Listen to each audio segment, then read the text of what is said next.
Hello, welcome back to Access. I'm Nathan, and I'm here with Dave. Hello. Dave, we're still at E3. Yeah. This is like where I think I made this reference last time. We're waiting for the helicopters to leave Saigon. It feels like that, you know. Yeah. Last day, we're wrapping up some I stuff. think they've all been webbed up by Spider-Man, to be honest. And what we're looking at right now is a game we went to see on a bit of a whim. Yeah. But Call of Cthulhu, which is an investigatory look at the kind of world of Lovecraft. Yes. And this is everything you need to know. We saw a kind of a half-an-hour gameplay demo, and we just wanted to kind of get across. I'm not sure there is video really in the wild, so you won't be seeing a ton of gameplay, but we've got a really good grasp of how the game works, and we're pretty excited about it, so we just wanted to tell you.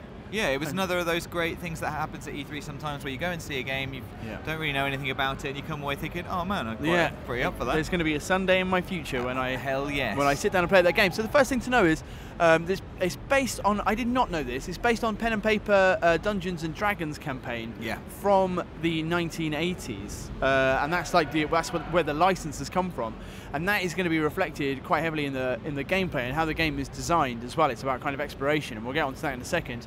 But it's also, I'll put the name in the description because I didn't write it down because I'm an idiot. But the game is being written along, like it's being either written by or with the help from one of the guys who's written some of those key Lovecraftian D&D campaigns.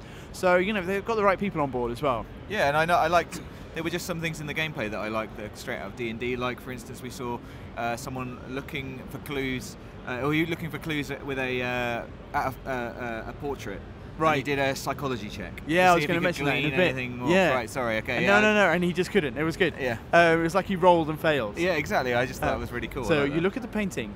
No, you failed. Yeah. Next I was just going to talk about how it looks right. And we've got a video about Vampire, which is also coming from Focus Interactive up on the channel.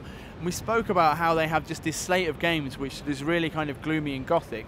And this is another one. It looks, it's like turn of the century, I think it's Boston, certainly like East Coast. Right. Your character, whose name is Edward Pierce, he's a private investigator from Boston. He's certainly from Boston. And at the beginning, the part that we saw, you're investigating a fire in this gloomy, ruined mansion. Yeah. And it's exactly what you'd expect, a kind of a green hue almost to everything. It looks slightly otherworldly. Yeah. The moon is high. Everything's sort of glowing. Yeah. Good times. It looks great. Yeah, it actually really looks lovely. And you know, you're walking around. This was a burned-out mansion, as you said. So you've got like a little lighter that's just casting. Yeah. Like you're looking for clues, quite closely inspecting things and inferring stuff. And it just like the locations work really, really well. Another location we saw was inside I think it was a museum or an art gallery. An art gallery. And it was really kind of all of the artwork spooky. was like Francis Bacon-esque horror, like Bosch, like just made you feel uncomfortable. It wasn't like overtly horrible. It was just more like, something about that I don't like. Eerie. It's really cool. And I would say, like, moving on to the gameplay then, this is straight out of their presentation really, but there's 3 pillars to the game. We're going to focus on one of them. So they're talking about investigation, like that's like the key one. There's the RPG element, and that ties into investigation because the skills that you can either concentrate on or not, they will affect the way, well, your ability to investigate certain things, and maybe the way that you'll do it. There's lots of made it clear that, for instance, right at the beginning, we were trying to get into this mansion. Like the housekeeper turned up with an axe, really wanted to do some stuff to us with the axe. He was really mad.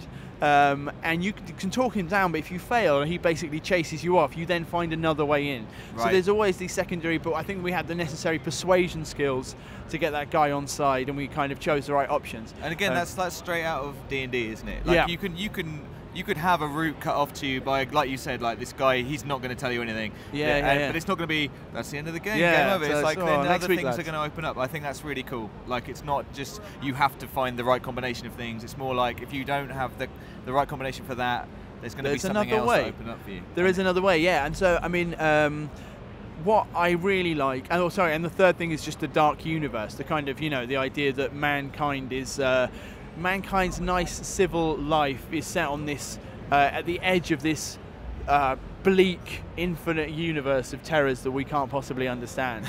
So that's going on in the background as well. And one thing I really picked up in terms of, there's not really much combat. I think there's a tiny bit, but it's mostly running away. Yeah. And the key thing is, he was saying that the investigation is because it's their key pillar. Knowledge is your weapon. Yeah. Is what he said, and that really ties into like the Lovecraftian lore of, you know, Lovecraftian heroes that basically dudes who are trying to find stuff out, and then when they do, they're sad about it, and it basically drives them mad. And that's kind of and what I love is that they're putting this into the game. This is kind of the key thing for me. Like, the second part of that sentence is knowledge is your weapon, but it's also your worst enemy. Yeah. And the game has an insanity meter. Yeah. So your character, I mean, if you've played Bloodborne, you'll know a little bit about this. And that it has a similar kind of, as you kind of become more aware of the arcane nature of the world that you're existing in, you do go crazy, and there's like a, you know, it's measured as well. But that's not a game over kind of thing. It's not like, oh, you're insane now, that, or, you know, you're trying to stop yourself from being insane. It's just the facts are that as you go through this world, as a Lovecraftian hero, about it, you're gonna gain some psychoses. Yeah, exactly. So. It might affect your ending in the end, but like you said, and what I loved is that there's going to be points where you know that looking at something, like opening certain doorways, boxes, reading things, finding certain things out, because they are, as Lovecraft always said, unspeakable or unmentionable. They are going to nudge that meter along. So you are going to be, in effect, because you need to know certain things, you are going to be exchanging parts of your sanity for, you know, knowledge to progress in the game, which I thought was cool. I did, and I think it's cool that it isn't just you are a bit more insane now. It's like you actually do get psychosis. So we saw specific necrophobia, so terror of dead bodies, claustrophobia, and another one was claustrophobia, and we actually saw that having an effect in the game. So actually, within the art gallery that we talked about, you needed to run and hide from a creature, and there were the place that was immediately obvious was a cupboard. But our Pierce had claustrophobia, so he could go in the cupboard. It wasn't like I can't touch the cupboard, but he didn't like it. But his vision started to get blurry, and his heartbeat he's making a noise in there. Yeah, exactly. And so whilst he could be in there, it was having a detrimental effect, and he did eventually. He would have to get out, and it was kind of like you have to hope that you can get out at a time when, you know, the creature that's chasing you isn't there. Basically, like, it's cool that the game will add limitation to the way you play.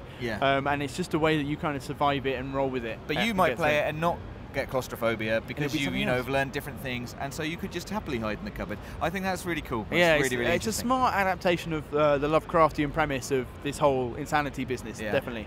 And just talking a little bit about the investigation, we saw, I guess, two different ways that it goes down. So there was crime scene investigation, we was talking about a sec, but there was also like talking to people, dialogue trees, and the options that you have within those conversations are based on what you found out. So certain things will be blocked off, and you'll know that if you've done more exploring and really taking your time with the game, you'd have been able to ask people, you know, about, oh, I found this over here, what do you think about that? And then some of them are linked to skills like persuasion or intimidation. And those are obviously then, you know, the D&D element of you have more chance of being successful with those if your skills are high enough. So that seemed like a kind of quite a deep system. And then linked to that, like Dave mentioned earlier on, was one example was psychology. So you're investigating the death of a family within this fire. There's a picture of two of them in this painting, and you try your hand at psychology. Like, can you interpret what the painter was thinking and what the imagery of this painting is? And we couldn't, but the developer was explaining that if you had, you'd have gained a clue because the trees behind them looked like a fire, so it was prefiguring what happened to them in some way. And it's not done in such a sort of blunt way. It wasn't like we tried and it was just like I learned nothing. He had thoughts about the painting. They just weren't great, but thoughts. They just weren't developed. Yeah, exactly. And I thought, again, that was nice. It wasn't just like press square to find out. You had failed psychology. You find nothing. It was just like he had some thoughts, but they weren't. He hadn't gleaned everything he could have thoughts because he didn't have a high enough psychology skill, which I thought was a really nice. It's touch. Definitely a neat mechanic. A neat mechanic, and that is, I mean, so that I guess that was the end of our kind of gameplay session, and I like the way all those systems fit together, and I love that it puts this emphasis on. I mean, it reminds me, it's from a different developer, but from Focus. We were talking about Sherlock, you know, a game which you can really like the crimes and like you could a game you can really take your time with, and you do come to the end of a crime scene. Sorry, this is the last point I wanted to make. And you'll have gone round, so he's been around the house, he has the official police report, and then he'll have gleaned certain clues.